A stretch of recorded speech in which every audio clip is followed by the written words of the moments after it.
ancestors of Kanakana, they appear in the fossil record about 450 million years ago. Now when you consider that dinosaurs appeared in the fossil records 250 million years ago, these are very, very ancient fish. These fish don't even have jaws. There's no bones in this fish. They don't even have the pectoral fins that normal fish have. They have these two ones on the top, whereas most fish have fins going up the side. This is one of the earliest vertebrates, so it's very, very primitive.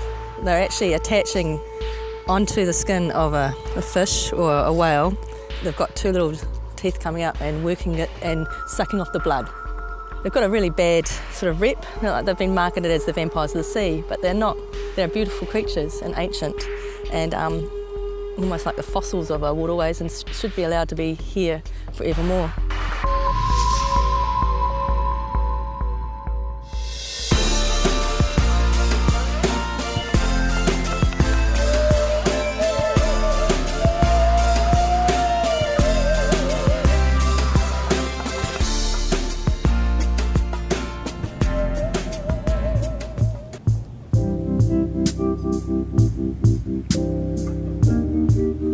Tēnā koutou katoa, ko hana nui toku maunga te rangakaha, ko waikawa toku awa, te pū koha mō te mahinga kai, ko waitona toku roto, ki tona I te tuna, ko Ngāti Māku, ko Katikuri, ko Rua Hiki Hiki ngā hapu, ko Kaitahu Kati Māmoe mi Waitaha hoki iwi.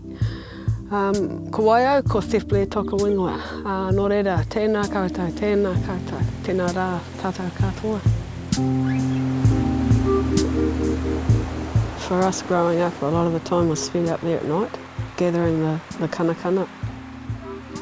And that was done usually on a dark night. The kanakana don't like the moon. So if you had a moon, a big moon, a full moon or that, you're wasting your time. And they generally run after a flood, after some rain. That fresh water or the new water gives them a burst of energy to move up the river. So they're just hundreds, thousands of kanakana. So we used to gather them and distribute them to whānau. That was one way that we gathered, and the other way was getting in the river, in the holes, because they sleep through the day, they're nocturnal. So you could always pretty be assured of getting a feed in those holes.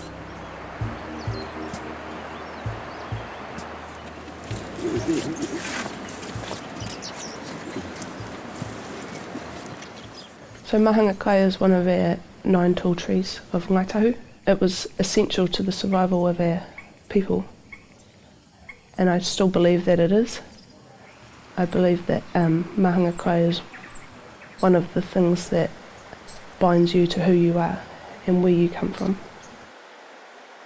Tēnā koutou katoa, ko Hananui toku maka, ko Waikawa toku awa, ko Ururau toku waka, ko Kaitahu, ko Kati Māmoe, ko Waitaha oku iwi, ko Stevie Ray toku ingoa. Nō reira, tēnā koutou, tēnā rā tātou katoa.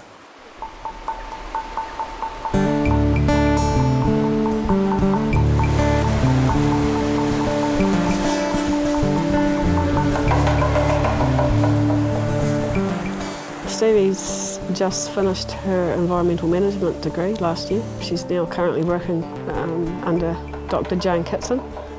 She's taken on board a lot of those things that she grew up with, all those customary, cultural practices, and she's able to compile them together with some science, and she's kind of got the best of both worlds, really.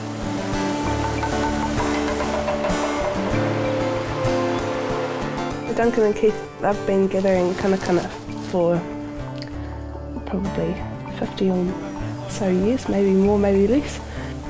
They religiously come out here every year to gather our kanakana. They've taken me under their wing to teach some of the next generation how to gather them in their method, with being in the river and using the hook.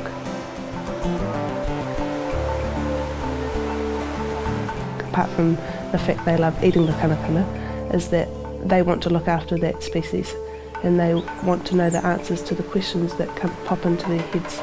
So they do a lot of background work for Jane. Right.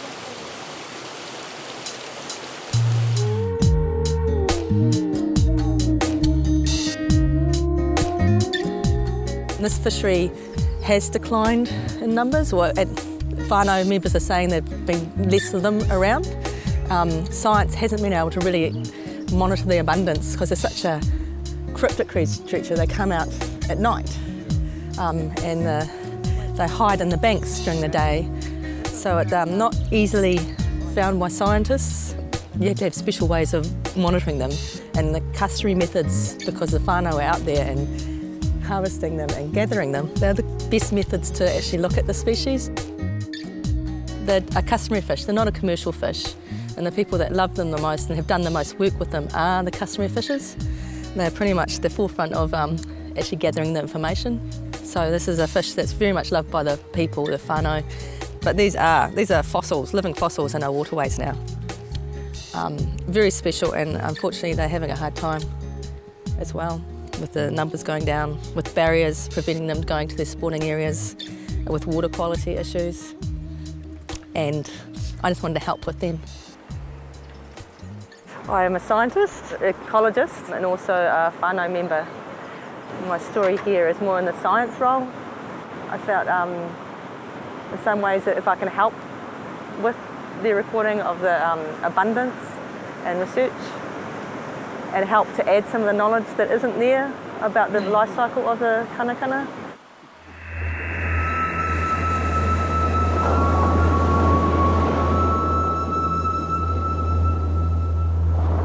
So they have a very strange life cycle in the sense that they start off in fresh water as a small larvae, looks like a tiny eel, and they filter feed. So they're actually taking the nutrients from the waterways, all the different things in there. Then they go out to sea as a sort of small silver fish that looks very much like this. They've got the disc by then. So it's about 4 years in the freshwater first, 3 or 4, another 4 years out to sea as a parasite on large fish, and then they come back to freshwater to spawn. And then they're not feeding in our freshwater, and that's why they are so full of fats and goodness when they come in. When they first come into the rivers, they're put a turquoise blue. They're a beautiful colour. So they've come from the sea because they're coming up to migrating now to spawn. And so as they come into the river, it makes sense to start looking like the river. And so eventually, when they've been in the river for a long time, they become brown. So usually when they're a fresh one, they'll be brilliantly blue, turquoise blue, just a gorgeous colour. And these ones must have been in the river just a bit longer. 51, unaffected, middle grey.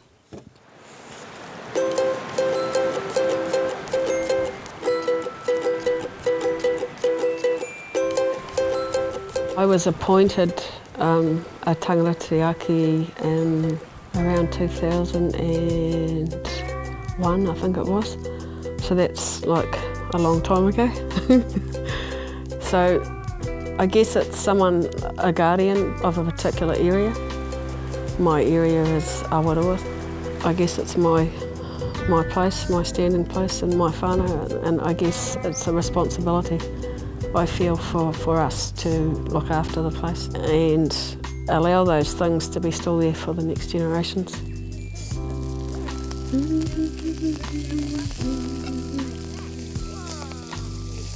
There's a few different ways people cook them.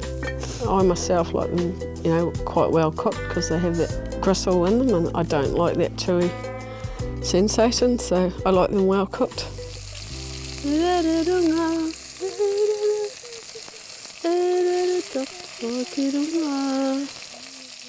They have a definite kind of fish taste to them.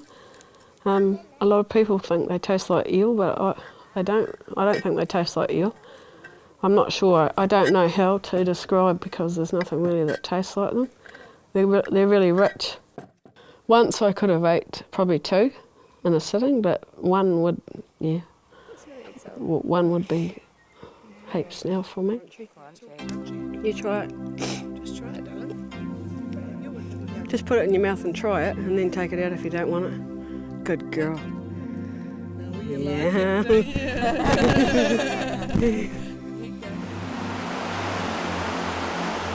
When we're out in the river, for me, it's thinking about those tupuna that they walked in the same footsteps as what we've been walking in their footsteps. So that's pretty special in itself.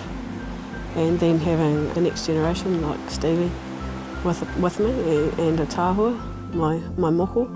So that's really special to be able to stand back out of it and look back and kind of think, wow, definitely part of my identity, part of who I am and my whānau. We were lucky enough to grow up here and be part of it, so yeah.